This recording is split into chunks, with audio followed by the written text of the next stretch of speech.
दोस्तों नमस्कार। यूरिया 40% जो हम खेत में डालते हैं वह हमारी फसल में कैसे कार्य करता है तथा उसका परिणाम क्या होता है। इसका दूसरा विकल्प क्या है, यूरिया किस चीज़ का बना होता है और उसका काम क्या है, आज आप पूरी डिटेल में जानेंगे। यूरिया के अंदर तीन चीज़ होती हैं, पेट्रोलियम वेस्ट, नंबर 2 पे समुद्री नमक और नंबर 3 पे रक्षा क्लोराइड्स। इसे हम महसूस कर सकते हैं जब यूरिया को जानने के लिए यदि कट्टा खुला छोड़ देते तो नाइट्रोजन उड़ेगी जैसे पेट्रोल उड़ता है, और ऐसे ही यदि पेट्रोल को खुला छोड़ देंगे तो पेट्रोल भी उड़ेगा। और यदि हम यूरिया को पानी में घोलेंगे तो वो ठंडी लगेगी। ऐसे ही पेट्रोल को पानी में घोलेंगे तो वो भी ठंडी हो जाएगी। इसमें समानता चलती रहती है। पेट्रोल वाली गाड़ी को एकदम जब स्पीड देते हैं तो तेजी से स्टार्ट हो जाती है। उसी प्रकार जिस भी फसल में यूरिया दोगे वो भी स्पीड से ही ग्रोथ करेगी, स्पीड को एकदम उठा देता है, यानी कि एकदम हरा भरा बना देती है। तो यूरिया का काम है एकदम उत्तेजित करना। इसका मेन मोटो है उत्तेजित करना।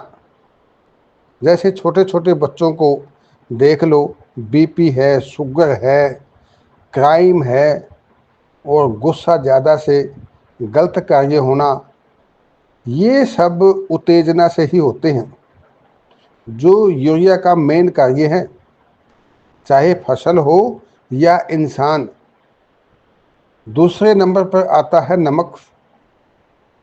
नमक को भी किसी फसल में डालोगे तो वो भी उठेगी, लेकिन हम डाल नहीं सकते, फिर भी कुछ लोग डालते हैं। उसका कारण बस एकदम फसल को उठाने का होता है। नमक व यूरिया इतना खतरनाक होता है, जो हमारे मित्र कीट होते हैं जैसे केंचुआ, उनको मार देता है।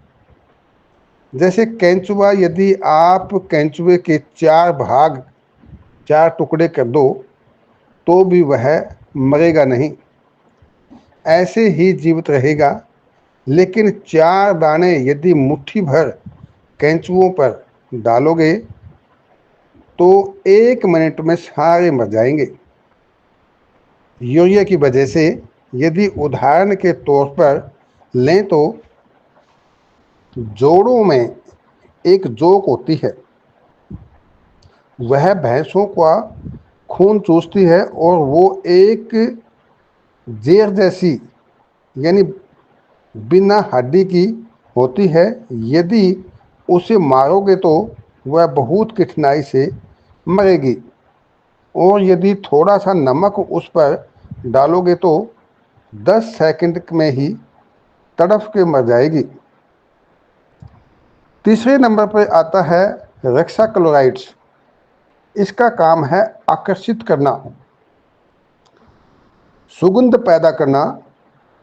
कोई भी चीज है उसमें ऐसी सुगंध पैदा करती है, यहाँ से 5 किलोमीटर दूर कोई भी कीट पतंग या रस चूसक कीड़ा कोई भी हो, वो उड़ते हुए एक स्मेल आएगी उसको, और उस स्मेल के जरिए वो यूरिया डाली हुई फसल में आकर्षित करके उस कीट को अपनी यूरिया डाली हुई फसल में बुलाने का काम करती है। यानी जितने रस चूसक कीड़े होते हैं वो आपकी फसल में आ जाएंगे अपना भोजन करने के लिए, क्योंकि अपनी फसल में यूरिया डाला सो उनके लिए खाने की थाली के रूप में कार्य करेगा, जिसकी वजह से हमारी फसल में रोग लग जाता है और हमें फिर उन कीटों को समाप्त करने के लिए रासायनिक दवाई ला करके स्प्रे करना होता है। और कई बार तो दवाइयों पर काफ़ी खर्चा आ जाता है, जिसकी वजह से किसान ऊपर उठने की बजाय नीचे ही चला जाता है। आदमी ने चाहे फसल ने यूरिया और डीएपी काफ़ी खतरनाक माना जाता है। इसका विकल्प क्या है? गौमूत्र में भी बहुत ज़्यादा नाइट्रोजन होता है। सरसों की खली को दे सकते हैं, इसमें भी यूरिया यानी नाइट्रोजन होती है। गाजर घास को उबाल के अर्क बनाओ, वो भी दे सकते हैं। डिटेल में बताने से वीडियो ज़्यादा लंबी बन जाएगी, सो जो ऑर्गेनिक खाद हैं वो हम अपनी फसल में दे सकते हैं। वो तकरीबन सभी फायदेमंद होंगे। किसान भाइयों, यूरिया यदि ग्रोथ जल्दी करता है तो रोग भी ज़्यादा आ जाते हैं, जिसके कारण मेहनत व पैसा ज़्यादा